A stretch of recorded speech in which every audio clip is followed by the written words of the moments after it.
How can I talk with my ADHD son who's angry and disconnected? A distraught mom reached out to me recently saying, my 16-year-old won't talk to me. He thinks I'm judgmental and mean. He gets angry whenever I try to talk to him. I feel so disconnected from him and have no idea what to do to change this.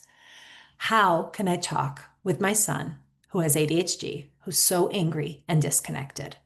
As an ADHD certified EF coach, I've worked with hundreds of families who rely on me to provide targeted professional insights when they have questions like this. If you're struggling with a similar situation, here's what I would recommend and did recommend to this mom.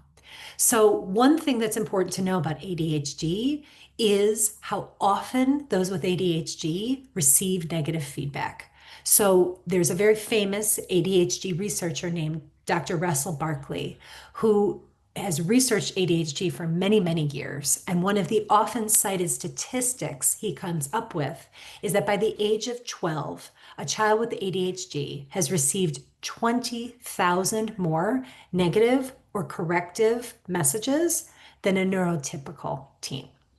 This means that an ADHD kiddo has 5 times more corrective feedback per day.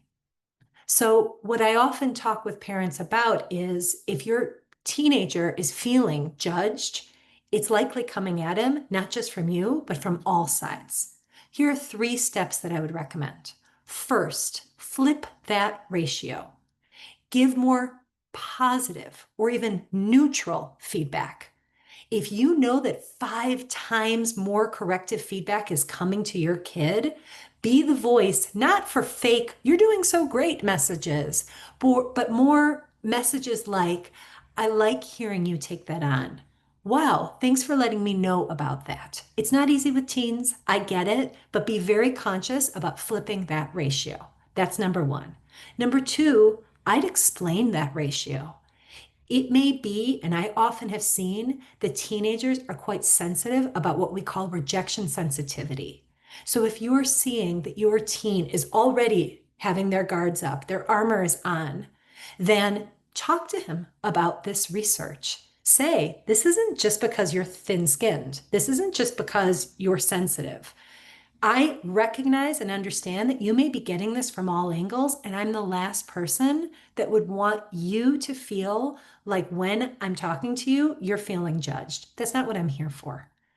And then the third thing, and I'm really hearing this loud and clear in the question, is that disconnection. I hear that all the time from parents. I'm feeling disconnected from my child.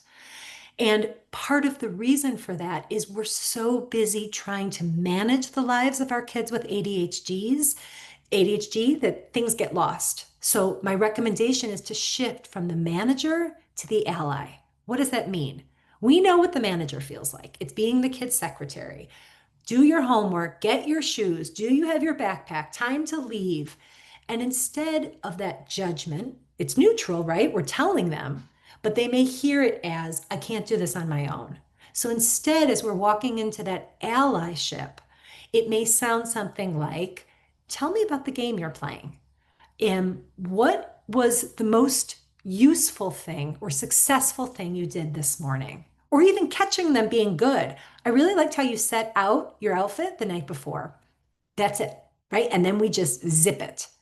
So notice how that's very different from, oh, why didn't you XYZ? To reduce power struggles at home, these 3 steps can make a huge difference. And this is where I've distilled into bite-sized pieces like this, a course directed exactly for teen parents about managing life with your child with ADHD or executive functioning struggles. If you'd like to look at a little more, I'm offering the free module, the first module for free, if you click on the link below. So don't despair, parents. If you're feeling disconnected from your teen, there is hope. The relationship won't repair itself, but with concerted effort, we can make a difference in the lives of our teens.